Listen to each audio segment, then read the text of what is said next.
कता जानुहुन्छ कहिले कता जानुहुन्छ जो स्वयंको वरिपरि नै हुनुहुन्छ त्यो सबैजनाले धेरै हेल्प गर्नुभएको छ होइन 3106 भनेको ठुलो रकम हो मेरो लागि चाहिँ होइन अब लगभग 1-2 लाख हुन त अलि एकदमै टाइम लाग्छ होला त्यही भएर मैले प्रायः चाहिँ प्रायोरिटी नै बाजेलाई दिइरहेको छु अहिले चाहिँ अनि बेला बेला उहाँको भिडियो अपडेट गरिरहेको छु कति पैसा आउँछ बेला बेला गरी पनि राख्ने छु होइन सक्दो तपाईँहरूले यसो सहयोग गर्नु होला तपाईँको थोरै थोरै एमाउन्ट अनि उहाँलाई चाहिँ अलिकति धेरै हेल्प हुन्छ होइन अब तपाईँकै एक्जाम्पल फर अब तपाईँकै घरमा हेर्नु न अब हजुरबुवाहरू कसरी बसिराख्नु भएको छ होइन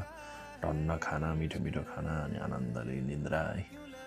उहाँलाई चाहिँ त्यस्तो छैन है भिख माग्नुपर्छ दिनभरि बसेर त्यो पनि 30-40 रुपियाँ हुन्छ म चाहिँ गएर बेला बेलामा 500 रुपियाँ कि 1000 रुपियाँ दिन्छु